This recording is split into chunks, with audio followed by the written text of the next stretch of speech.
محبت میں جدائی بھی کوئی بھی کامیابی کا رستہ نظر نہیں آئے۔ الحمدللہ والصلاة والسلام علی من لا نبی بعد، اما بعد فاعوذ باللہ من الشیطان الرجیم، بسم اللہ الرحمن الرحیم۔ سورۃ الفاتحہ کی آیت نمبر 5 آج کریں گے انشاءاللہ۔ لاسٹ لیسن کے اندر ہم نے آیت نمبر 4 کی تھی، آج 5 کریں گے انشاءاللہ۔ اہدنا، دکھا ہمیں، الصراط، راستہ، المستقیم، سیدھے کی طرف۔ اہدنا، ہدایت دے ہمیں، کس چیز کی طرف؟ الصراط، راستے کی طرف۔ راستے تو کافی ہوتے ہیں، کون سے والا راستہ؟ المستقیم، سیدھا راستہ۔ اب سیدھا راستہ کیسے پتہ چلے گا کہ یہ صراط مستقیم ہے؟ اس کی کیا دلیل ہے؟ ٹھیک ہے، دنیا کے اندر مختلف قسم کے مذاہب ہیں، مختلف قسم کے مسلک ہیں، مختلف قسم کے لوگ پائے جاتے ہیں، مختلف قسم کے نظریات کے لوگ پائے جاتے ہیں، مختلف قسم کے سوچ رکھنے والے لوگ پائے جاتے ہیں۔ اس کی مثال اسی طریقے سے لے سکتے ہیں کہ ہم گھر کے اندر موجود ہوتے ہیں، گھر کے اندر ایک ٹاپک چھڑتا ہے، ایک ٹاپک ڈسکس کرنا شروع کرتے ہیں۔ گھر میں اگر 5 افراد ہیں نا، 5 کے 5 کا اوپینین چینج ہوگا، ان کا 5 کے 5 کا موقف چینج ہوگا، 1-2 کا آپس میں ملتا ہوگا، باقی ساروں کا چینج ہوگا۔ کیوں؟ کیونکہ دنیا بنی ہی اختلافات پہ ہے۔ اگر اختلاف نہ ہو تو یہ دنیا باقی ہی نہ رہے۔ مثال کے طور پہ یہ رنگ جو ہمیں نظر آتے ہیں، یہ اختلاف کا حسن ہے۔ یہ ہماری سکن جو سی ہے وہ براؤن کلر کی ہوتی ہے اور اس کے اوپر بلیک کلر کے بال ہوتے ہیں۔ اگر یہ بھی جو نا ٹوٹلی براؤن قسم کی ہونا شروع ہو جائیں، ہماری آنکھیں بھی براؤن ہو جائیں، ہماری یہ والے بال ہی براؤن ہو جائیں، سر کے بال ہی براؤن، ایک ہی کلر کی پوری سکن، پورے بال، ہر چیز ایک ہی کلر کی ہو جائے تو انسان کہاں کا خوبصورت لگے گا؟ یا جو ہم رنگ برنگے کپڑے پہنتے ہیں، سارے ایک ہی رنگ ہو جائے، صرف یلو کلر ہی ہو جائے ہر طرف، کیسا لگے گا؟ اس کا بھی رنگ یلو ہے، نیچے بھی یلو ہے، کپڑے بھی یلو پہنے ہوئے، ٹوپی بھی یلو پہنی ہے، جسم بھی یلو ہے، بال بھی یلو، ہر چیز یلو ہو جائے، زندگی کیسی لگے گی؟ زندگی ایک ادھوری سی چیز لگے گی، ایک عجیب سی چیز لگے گی، یار کیا چیز ہے، مطلب کوئی خوبصورتی نہیں ہے۔ ٹھیک ہے، دنیا اختلافات کے اوپر ہے۔ تو اسی طریقے سے مختلف چیزوں کے اندر سے کچھ چیزیں ایسی ہوتی ہیں جو خوبصورت بھی ہوتی ہیں، جو اچھی بھی لگتی ہیں، ٹھیک ہے، اور جو صحیح بھی چیزیں ہوتی ہیں۔ ہر جگہ صحیح بھی ہوتی ہے اور چیزیں غلط بھی چیزیں ہوتی ہیں۔ اسی طریقے سے راستے بھی کئی قسم کے ہوتے ہیں، کچھ راستے صحیح ہوتے ہیں، کچھ راستے غلط ہوتے ہیں۔ اللہ تعالیٰ نے انسان کو حکم دیا کہ وہ راستے کی سیدھے راستے کی طرف ہدایت کی دعا کرے۔ اہدنا، ہدایت دے ہمیں، الصراط، راستے کی طرف، المستقیم، سیدھے راستے کی طرف۔ یا اللہ اب یہ راستہ کون سا ہے؟ اللہ تعالیٰ نے میں نے پہلے بتایا تھا، اللہ تعالیٰ پہلے ایک اسٹیٹمنٹ طے کرتے ہیں، پھر اس کے بعد اس کا جواب دیتے ہیں۔ یہاں پہ اللہ تعالیٰ نے اسٹیٹمنٹ طے کی کہ اہدنا، دکھا ہمیں، الصراط، راستہ، المستقیم، سیدھا۔ اب راستہ کون سا ہے؟ راستہ ہے صراط الذین انعمت علیہم، راستہ کن لوگوں کا؟ جن پر تو نے انعام کیا۔ کن لوگوں کا؟ جن پر تو نے انعام کیا۔ ابھی انعام یافتہ لوگ کون ہیں؟ ہم نے ساری زندگی سورہ فاتحہ پڑھی ہے، نماز کے پڑھتے آ رہے ہیں، صراط الذین انعمت علیہم غیر المغضوب علیہم ولا الضالین، صراط الذین انعمت علیہم، راستہ ان لوگوں کا، کن لوگوں کا؟ انعمت علیہم، جن پر تو نے انعام کیا۔ ابھی انعام یافتہ لوگ کون ہیں؟ اللہ تعالیٰ نے قرآن مجید کے اندر ایک اور جگہ پہ مقام پہ فرمایا کہ اس سے پہلے ایک چیز یاد رکھیں، قرآن مجید کی ایک آیت کی تفسیر بعض اوقات دوسری آیت کر رہی ہوتی ہے۔ ٹھیک ہے، جس طریقے سے اللہ تعالیٰ نے شرکت، ظلم کا تذکرہ کیا، ٹھیک ہے، کہ انسان ظالم بھی ہے، انسان جاہل بھی ہے، بعض اوقات اللہ تعالیٰ نے کئی جگہ پہ جو ان ظلم کا تذکرہ کرتے گئے، اسی کی تفسیر ظلم کیا چیز ہے، اس کی تفسیر اللہ تعالیٰ نے ایک اور آیت کے اندر کی، فرمایا کہ ان الشرک لظلم عظیم، کہ شرک جو ہے یہ سب سے بڑا ظلم ہے۔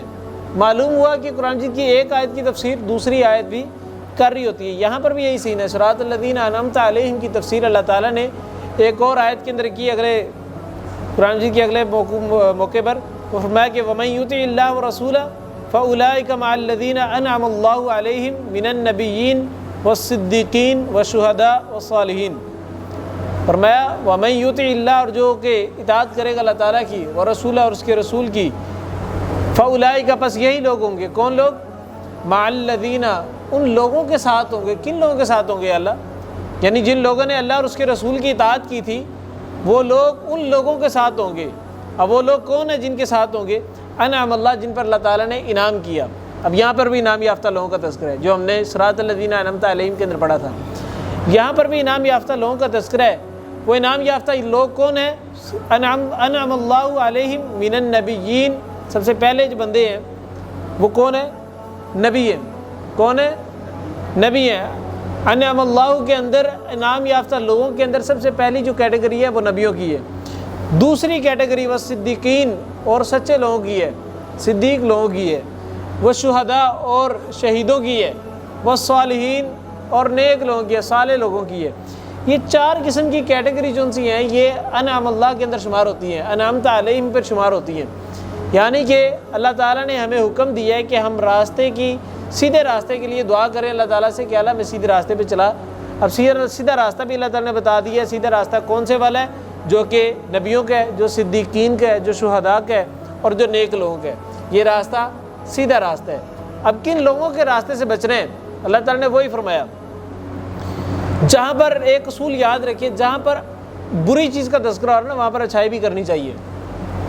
اگر کسی انسان کے اندر برائیاں ہیں نا اس کے اندر اچھائیاں بھی ہوں گی، اور اگر کسی میں اچھائیاں اس میں برائیاں بھی ہوں گی۔ دنیا میں نے بتایا اختلاف پہ چلتی ہے، اگر یہ اختلاف نہ ہو تو انسان نہ رہے، یہ دنیا رہے ہی نہ۔ سمجھ آ گئی بات کیوں؟ آپ یہ دیکھیں کہ سیارے ہیں، نظام شمسی ہے نا، سولر سسٹم، سورج قائم ہے، زمین جو سی نا وہ سورج کے گرد گھوم رہی ہے۔ زمین اگر اس طرح گھوم رہی ہے تو باقی سارے بھی ایسے ہی گھوم رہے ہیں، یا باقی سارے بھی زمین کے بالکل ساتھ ساتھ ایسے کر کے گھوم رہے ہیں۔ ان کی اپنی ایک روٹین ہے، وہ بالکل اختلافی معاملات کے اندر چل رہے ہیں۔ وہ کوئی الٹی سیدھ میں چل رہا ہے، کوئی کس سائڈ کو چل رہا ہے، کوئی اوپر ہے کوئی نیچے ہے، سارے اختلاف کے اندر ہیں۔ اگر یہ سارے ایک ہی لائن میں آ جائیں تو دنیا قائم ہی نہ رہے، یہ کائنات تباہ ہو جائے۔ معلوم ہوا کہ کائنات کے قائم رہنے کی دلیل یہ ہے کہ اس میں اختلاف ہے۔ اب یہاں پر وہی بات کہ جہاں پر اللہ تعالیٰ نے انعمت علیہم کا تذکرہ کیا کہ سیدھے راستے کے لیے دعا کرنی ہے، انعام یافتہ لوگوں کے راستے کی دعا کرنی ہے۔ اب دوسرا راستہ بھی ہے جس سے بچ رہے ہیں۔ اگر دوسرا راستہ نہ ہوتا تو اللہ تعالیٰ کبھی بھی جون سے ہے نا وہ اہدنا الصراط المستقیم کا تذکرہ نہ کرتے۔ اللہ تعالیٰ سیدھی طرح کہتے کہ تم راستے کے لیے ہدایت کی طلب کی دعا کرو۔ اللہ تعالیٰ کبھی بھی نہ کہتے کہ مستقیم راستے کی دعا کرو۔ اللہ تعالیٰ نے مستقیم کا تذکرہ کیا، اس کا مطلب کہ دوسرے اور بھی راستے ہیں، اب وہ راستوں سے بچنا ہے۔ اللہ تعالیٰ نے فرمایا کہ غیر المغضوب علیہم ولا الضالین، دو قسم کے لوگوں سے بچنا ہے، دو قسم کے راستوں سے بچنا ہے۔ ایک وہ راستہ جس راستے کے اوپر لوگ چلے اور ان کے اوپر اللہ تعالیٰ کا غضب ہوا، دوسرا وہ راستہ جس راستے پہ لوگ چلے اور وہ بھٹک گئے، وہ گمراہ ہو گئے۔ ان دونوں قسم کے راستوں سے بچنا ہے۔ اب یہاں پر دونوں راستوں سے مراد کون سے راستے ہیں؟ پہلی چیز غیر المغضوب، مغضوب سے مراد اس لفظ کا مطلب ہے ایسے لوگ جن پر اللہ تعالیٰ کا غضب ہوا ہو۔ اب غضب سے مراد ہوتا ہے کہ اللہ تعالیٰ نے ان کو سزا دی ہو باقاعدہ، ٹھیک ہے۔ اب تاریخ اٹھا کے دیکھیں، قرآن مجید کھول کے دیکھیں، اللہ تعالیٰ نے سزا کن لوگوں کو دی ہے؟ تو بنی اسرائیل قوم تھی جو کہ موسیٰ علیہ السلام کی قوم تھی، جو آج کل کے دور میں یہودی کہلاتے ہیں، ٹھیک ہے۔ وہ بنی اسرائیل قوم اللہ تعالیٰ کی سب سے لاڈلی قوم تھی۔ ان پر اللہ تعالیٰ کے ایسے انعامات تھے کہ بادشاہ کو بھی ایسے پروٹوکول نہیں ملتے۔ اگر ان میں سے کوئی بندہ چل رہا ہوتا تھا نا سکر دوپہر کے ٹائم، گرمیوں کے دنوں میں بھی صحرا کے اندر بھی چل رہا تھا جہاں بادلوں کا نام و نشان نہیں ہوتا، وہاں پر بھی چل رہا ہوتا تھا، ان کے ایک بندے کے سر کے اوپر بادلوں کا سایہ ہوتا تھا۔ دور سے پتہ لگتا تھا یہ بنی اسرائیلی شخص آ رہا ہے جس کے سر کے اوپر بادلوں کا سایہ ہے۔ اور ان کے لیے کھانا پکایا کھانا جو سے نا آسمان سے اللہ تعالیٰ اتارتے تھے اور وہ بیٹھ کے بس کھاتے تھے۔ انسان ساری زندگی کام کرتا ہے۔ آپ لوگ پڑھنے جاتے ہیں کس لیے؟ کہ جناب ہم نے پڑھیں گے تو پھر جا کے کوئی جاب شوب اچھی ملے گی، ٹھیک ہے، جاب ملے گی تو کوئی تنخواہ آئے گی تو اسے کھائیں پیئیں گے، گھر چلائیں گے، ایسے ہی ہے۔ یعنی ساری تگ ساری محنت جو سی ہے وہ کھانے کے لیے، زندہ رہنے کے لیے۔ اگر یہی کھانا آپ کو بنایا مل جائے، انسان کوئی کام کرے؟ کوئی کام نہ کرے، کیونکہ ساری محنتیں ہیں ہی کھانے کے لیے۔ تو وہ قوم جو ضدی اللہ تعالیٰ نے ان کے لیے پکی پکائی چیزیں نازل کی، پکایا کھانا نازل کیا۔ اس قوم کے کرنے کا کام ہی کوئی نہیں رہ گیا، بس ایک ہی کام تھا، وہ یہ کہ اللہ کی بات کرنا، انہوں نے وہ بھی نہیں کی۔ دوسرا کام یہ تھا کہ اللہ تعالیٰ کا شکر ادا کرنا، انہوں نے وہ بھی نہیں کیا بلکہ نہ شکری کی۔ سمجھ آ گئی بات کی؟ جب انہوں نے اس طرح کی رکھتے کہ اللہ تعالیٰ نے کچھ حکم دی اور انہوں نے اس حکم کی نافرمانی کی تو اللہ تعالیٰ ان پر ناراض ہوا، ان پر غصہ ہوا اور ان پر غضبناک ہو کے اللہ تعالیٰ نے ان کو عذاب دیا۔ وہ عذاب کیا تھا؟ اللہ تعالیٰ نے اس پوری قوم کو، اس قوم کے اندر جن لوگوں نے نافرمانی کی تھی، اللہ تعالیٰ نے ان کو بندر بنایا، ان کو سور بنا دیا۔ یہ دو قسم کے جانور اللہ تعالیٰ نے ان کو بنا دیا۔ بندر بنائے اور سور بنائے. آپ دیکھیں دنیا کا سب سے گندا ترین اگر کوئی جانور ہے نا تو وہ سور ہے. اور بندر جو ان سے ہے وہ آپ دیکھیں کبھی بھی وہ ٹک کے نہیں بیٹھے گا, کبھی بھی وہ چین سے نہیں بیٹھے گا, الٹی سیدھی حرکتیں کرے گا. دماغ اس کے اندر بھی ہے, 2 ہاتھ اس کے بھی ہے, اس کے پاس بھی ہیں, ٹھیک ہے, 2 پاؤں اس کے پاس بھی ہیں, 2 ٹانگیں بھی ہیں, سیم انسانوں کی طرح کے. لیکن یہ ہے کہ انتہائی ذلیل ترین جانور ہے کہ وہ لوگوں کو تنگ کرے گا, وہ چیزوں کو توڑے گا, چیزوں کو چھینے گا, الٹی سیدھی حرکتیں کرے گا. تو اللہ تعالیٰ نے اس پوری قوم کو جو ان سے ہے وہ بندر اور خنزیر بنا دیا, سور بنا دیا. اب ایک اور بھی چیز ہے کہ آج کل کے سور اور آج کل کے بندر یہ بنی اسرائیلی ہیں. آپ یہ نہ ہو کہ آپ کو بندر جا رہا ہے, آپ کو وہ دیکھو بنی اسرائیلی جا رہے ہیں. ایسی چیز نہیں ہے. جس بھی قوم کے اوپر اللہ تعالیٰ عذاب نازل کرتے ہیں نا, عذاب ان پر کچھ عرصے کے لیے رہتا ہے, اس کے بعد وہ قوم ختم ہو جاتی ہے. یعنی جن لوگوں کو اللہ تعالیٰ نے بندر اور خنزیر بنایا تھا, سور بنایا تھا, وہ کچھ عرصہ کے لیے رہے, چلتے پھرتے تھے لوگوں کے درمیان. لوگ دیکھتے تھے کہ یہ فلاں شخص تھا, اس کا یہ نام تھا اور یہ آج سور بنا ہوا ہے. یہ فلاں شخص تھا, اس کا یہ نام تھا, یہ مرتبہ تھا, یہ فلاں جگہ کا MNA تھا, MP تھا, اور آج یہ بندر بنا ہوا ہے, سور بنا ہوا ہے. لوگ دیکھتے تھے, اپنے درمیان چلتے پھرتے دیکھتے تھے. لیکن اس کے بعد اللہ تعالیٰ نے کچھ وقفے کے لیے, کچھ دیر کے لیے لوگوں کے لیے عبرت کی نشانی بنائی تھی. اللہ تعالیٰ نے اس کے بعد اس پوری قوم کو ختم کر دیا. اس طریقے سے غیر المغضوب کا راستہ نہیں اختیار کرنا, یہودیوں والا راستہ نہیں اختیار کرنا, اور دوسرا راستہ کون سا, وَلَضَّالِينَ, اور گمراہ لوگوں کا راستہ بھی نہیں اختیار کرنا. گمراہ لوگوں سے مراد جن سے ہے نا وہ عیسائی ہیں. عیسائی جن سے ہیں وہ اپنے عقیدے کے بارے میں گمراہ ہیں. ہمیں پتہ ہے کہ ہمارا خدا کون ہے, اللہ تعالیٰ ہے. کسی کو کنفیوژن ہے کہ شاید کوئی اور ہو, نہیں ہو سکتا, اللہ تعالیٰ ہی ہے. عیسائی اپنے اس عقیدے میں ہی کنفیوز ہیں کہ ان کو بنایا کس نے. وہ کہتے ہیں 3 خدا ہیں, ایک اللہ تعالیٰ, دوسرا عیسیٰ علیہ السلام, تیسرا مریم علیہ السلام یا پھر جبرائیل امین. کہتے ہیں 3 خدا ہیں. اب وہ 3 خدا کیسے ہیں؟ وہ کہتے ہیں ان کو, اس عقیدے کو کہتے ہیں ٹرینیٹی. کیا کہتے ہیں؟ ٹرینیٹی. اب یہ عقیدہ جو تثلیث جو ہے نا, ٹرینیٹی کا عقیدہ جو ہے, اس کے اندر وہ کہتے ہیں 3 خدا ہیں, تینوں ایک ہیں اور ایک 3 ہیں. تینوں ایک ہیں اور ایک 3 ہیں. سمجھ آئی بات کی؟ نہیں نا سمجھ آئی. یہ بات عیسائیوں کو بھی نہیں سمجھ آئی کہ انہوں نے کیا ہی کیا.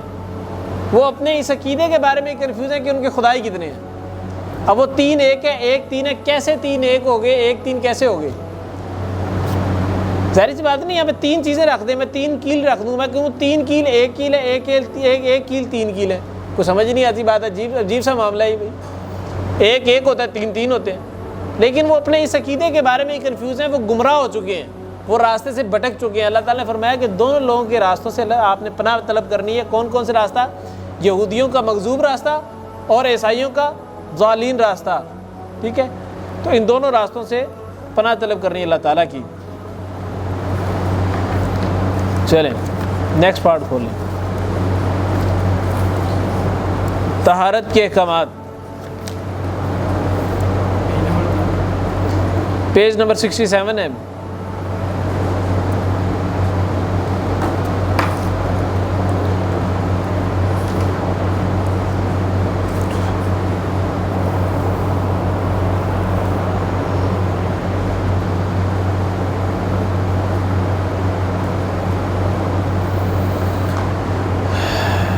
سب سے پہلی چیز ہے کہ لاسٹ ٹائم ہم نے پڑھا تھا, لاسٹ لیکچر کے اندر ہم نے پڑھا تھا پانی کی جو سے نا مسائل پڑھے تھے کہ کون سا پانی صاف ہوتا ہے, کون سا پانی صاف نہیں ہوتا.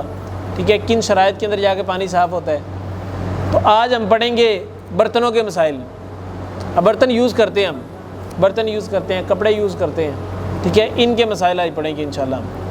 پہلی چیز, اہل کتاب اور مشرکین کے برتن اور کپڑے اگر پاک ہوں تو استعمال کیے جا سکتے ہیں, جیسا کہ پروفٹ صلی اللہ علیہ وسلم اور صحابہ کرام رضی اللہ تعالیٰ عنہ نے مشرکہ عورت کے مشکیزے سے پانی پیا اور وضو کیا. صحیح بخاری اور صحیح مسلم کے اندر پروفٹ صلی اللہ علیہ وسلم کی نریشن موجود ہے.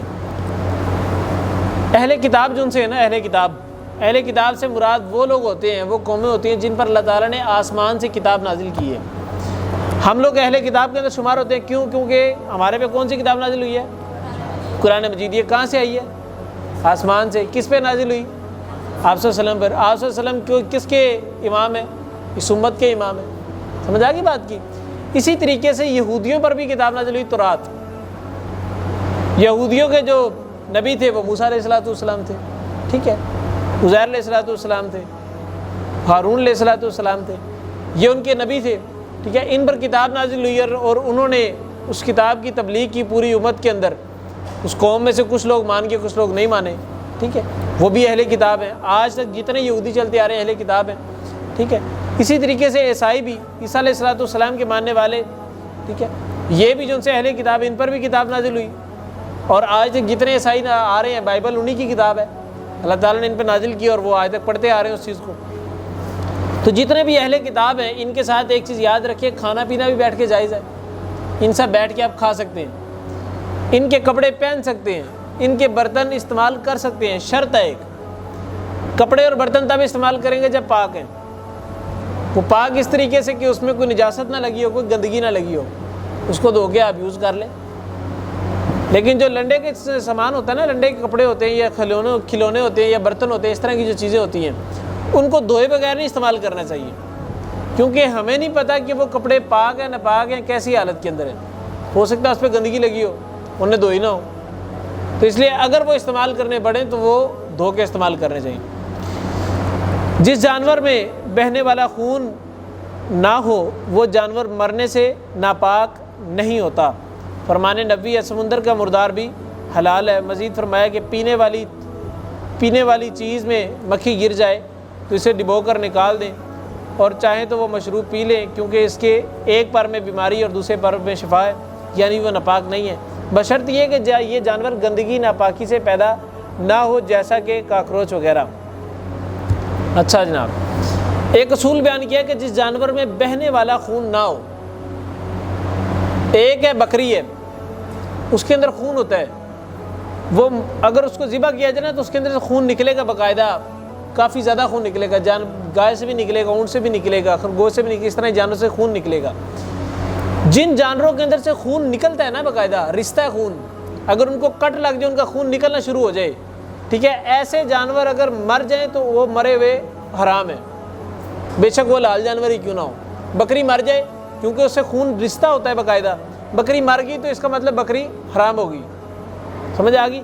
لیکن کچھ جانور ایسے ہوتے ہیں جو مرنے سے ان کا جو ان سے ہے وہ جسم سے خون نہیں رشتہ، یا ان کو کٹ لگایا جو ان کے جسم سے خون رشتہ نہیں ہے، جیسے مچھلی ہے، مچھلی کو کبھی آپ کٹ لگائیں اس سے کیا فارے نکلتے ہیں خون کے، یا کوئی آپ کو پانی بہانا پڑتا ہے اس کے خون اتنا زیادہ نکل رہا ہے کہ وہ ماشاءاللہ اس طرح ذبح کرتے ہیں، ایسے تو نہیں سین ہوتا، نہیں ہوتا۔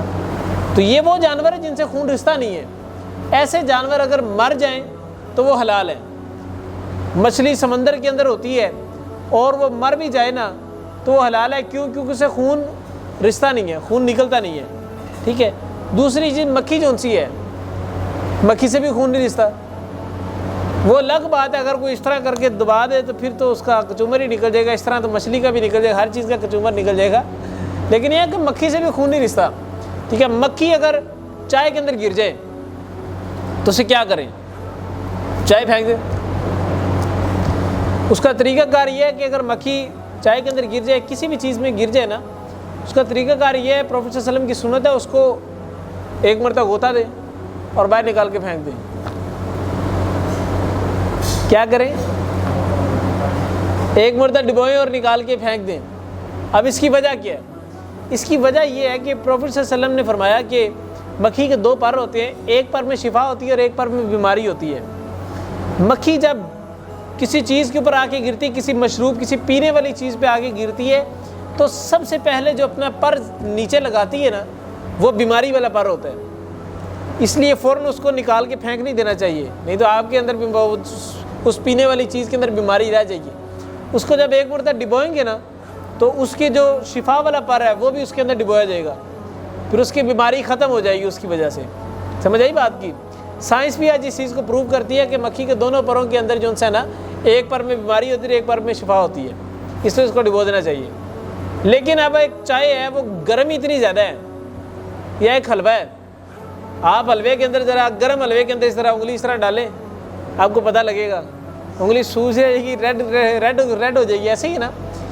اب اس طرح کی چیز ہے کہ اس کے اندر جناب مکھی گر گئی ہے، اور اب آپ سمجھتے ہیں کہ میں نے اگر اس کو ڈبویا تو یہ تو بیچاری کا سوپر نکل جائے گا اور وہ کھانا بھی گندا ہو جائے گا، تو ایسی کنڈیشن کے اندر اس کو ڈبونا نہیں چاہیے، سمجھا کہ اس کو نکال کے ویسے پھینک دیں۔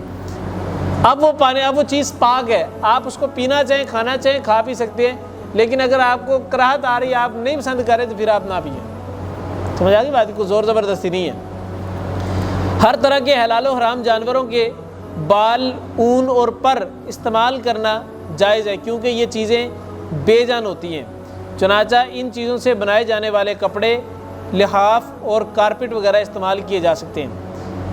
پھر دوبارہ ریپیٹ کرتے ہیں، ہر طرح کے حلال و حرام جانوروں کے بال، اون اور پر استعمال کرنا جائز ہے۔ کوئی بھی جانور ہے، چاہے وہ حلال جانور ہے، چاہے وہ حرام جانور ہے، ٹھیک ہے، اس کے بال، اس کی کھال اور اس کے پر، ان تینوں چیزوں سے آپ مختلف چیزیں بنا سکتے ہیں، یہ یوز کر سکتے ہیں، یہ حلال ہیں، لیکن کھانا حلال نہیں ہے، وہ آپ یوز کر سکتے ہیں، مختلف چیزیں بنا سکتے ہیں۔ مثال کے طور پہ جانور ہے، جانوروں کی کھال سے چمڑا بنتا ہے، آپ دیکھیں تو جو ہماری کرکٹ کے اندر یوز ہونے والی ہارڈ بال کی کٹ ہوتی ہے، وہ کہتے ہیں کہ وہ گینڈے کی کھال سے بنتی ہے، مشہور ہے لیکن اسی کے بارے میں کنفرمیشن نہیں ہے۔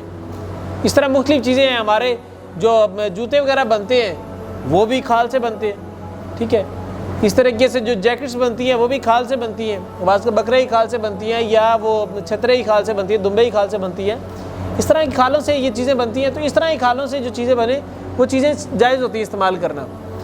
ایک بکری ہے وہ مر گئی ہے، ایک بکری ہے وہ مر گئی ہے، بکری ویسے تو حلال ہے لیکن اگر مر گئی ہے تو کیا اس کا گوشت کھانا جائز ہے؟ نہیں، کیوں؟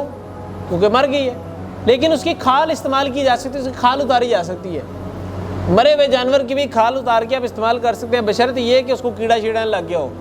کیڑا لگ گیا تو اس کا مطلب بیماریاں پیدا ہو گئی اس کے اندر، ٹھیک ہو گیا، لیکن اس کو بھی کچھ لوگ اگر استعمال کرنا چاہے کاٹ کوٹ کے استعمال کر لیں، اس کو صاف کر کے، تو وہ کیا جا سکتا ہے۔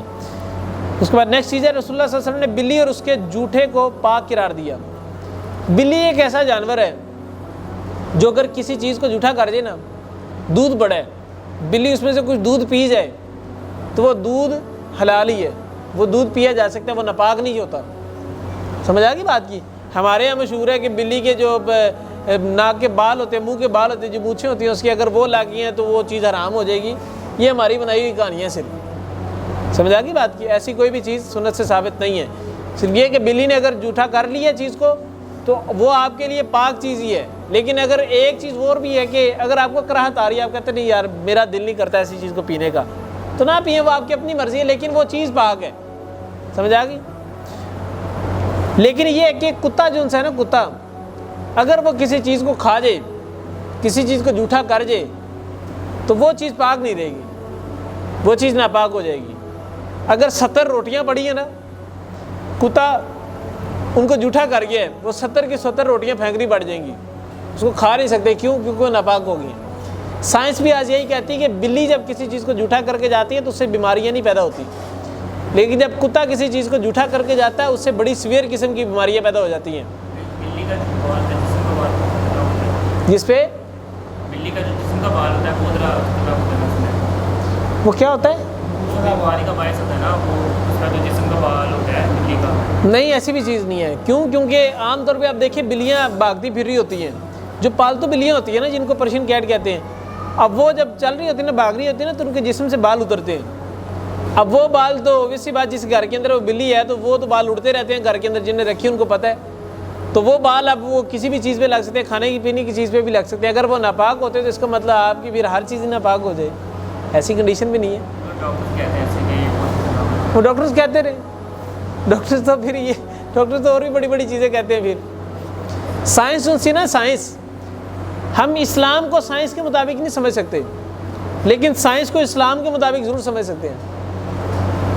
ہم قرآن مجید کو سائنس کے ترازو میں رکھ کے نہیں تولیں گے، قرآن مجید کو سائنس کے ترازو میں رکھ کے نہیں تولیں گے، لیکن سائنس کو قرآن کے ترازو میں رکھ کے تول سکتے ہیں۔ کیوں؟ کیونکہ جس چیز کا کیلیبر لو ہوتا ہے نا، جس چیز کا ویٹیج لو ہوتی ہے، اس چیز کو ہم تول لیتے ہیں۔ قرآن مجید کا ویٹ کم نہیں ہے، قرآن مجید اپنے اندر پورا ہے، ٹھیک ہے، لیکن جو باقی دنیا کے جتنے بھی علوم ہیں، جتنی بھی ایجوکیشن ہیں، جتنے بھی ڈپارٹمنٹس ہیں، وہ سارے کے سارے قرآن مجید کے مقابلے میں صفر ہیں۔ اسی لیے قرآن مجید کو ان کے مطابق نہیں چیک کرنا، باقی علوم کو قرآن مجید کے مطابق چیک کرنا ہے کہ قرآن جو کہہ رہا ہے وہ سائنس اسی کو مان رہی کہ نہیں مان رہی۔ اگر نہیں مان رہی تو سائنس غلط ہے، قرآن مجید صحیح ہے۔ سمجھا کی بات کی؟ اس کے بعد اہل علم کے صحیح قول کے مطابق الکحل پر مشتمل عطر استعمال کیے جا سکتے ہیں۔ مزید یہ کہ ایسی ادویات استعمال کی جا سکتی ہیں جن میں الکحل بالکل معمولی مقدار میں ہو۔ شیخ صالح بن عثیمین کا یہ فتویٰ ہے۔ ایک چیز یاد رکھیں کہ پرفیومز کے اندر جو الکحل یوز ہوتی ہے نا، وہ الکحل پینے والی نہیں ہوتی، وہ شراب پینے والی، ان کو شراب نہیں کہتے، وہ الکحل ہی ہے۔ الکحل جنہوں نے کیمسٹری پڑھی ہے نا، ان کو پتہ ہے کہ الکحل کے کتنے فارمولے ہوتے ہیں، کتنی قسم کی الکحل ہوتی ہیں۔ کچھ الکحل ایسی ہوتی ہے وہ انسان پی لے تو انسان کے ساری اندر سے چیز جو سی نا وہ جل جائے گی، اسی ٹائم ہی وہ جل جائے گی، انسان مر جائے گا، اب وہ بھی الکحل ہے۔ اب کیا اس پہ بھی فتویٰ لگیں گے یہ پینا حلال ہے کہ حرام ہے؟ نہیں، کیوں؟ کیونکہ وہ چیز ہے ہی نقصان دہ، آپ مر جائیں گے ویسے ہی، ٹھیک ہے۔ اس لیے یہ الکحل پینے والی نہیں ہوتی۔ بعض اوقات ایسے کچھ پرفیومز ہوتے ہیں جن کے اندر پینے والی الکحل ڈلتی ہے، ٹھیک ہے، پیوریفائی کر کے ڈالتے ہیں، تو بہتر ہے کہ ان چیز کو نہ استعمال کریں، کیونکہ شک والی چیز ہے نا کہ اس میں اب الکحل بھی ڈال کے، شراب بھی ڈال کے، پتہ نہیں یہ چیز حلال ہوگی، جائز حلال ہوگی، حرام ہوگی۔ شک والی چیز آپ چھوڑ دیں، بہتر ہے ادھر استعمال کر لیں، ٹھیک ہے، یہ اس طرح کوئی اور چیز استعمال کر لیں۔ تو بہرحال ان چیزوں کو بہتر یہی ہوتا ہے کہ استعمال نہ کریں۔ لیکن شیخ صالح بن عثیمین یہ کیونکہ عرب کے بہت بڑے شیخ تھے، تو ان کا یہ فتویٰ ہے کہ وہ چیز جائز ہے۔ بہرحال واللہ عالم۔ چلیں نیکسٹ پارٹ کھولتے ہیں، عقیدہ مسلم، پیج نمبر 87۔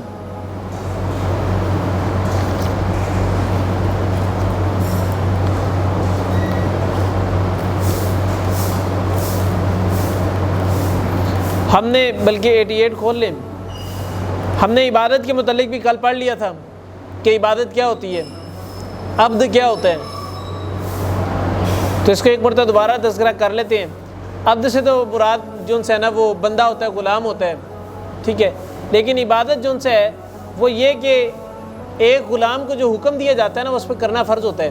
اسی طریقے سے ایک عبد کو، ایک بندے کو جب کوئی حکم دیا جاتا ہے وہ کرنا عبادت بن جاتی ہے اس کے لیے۔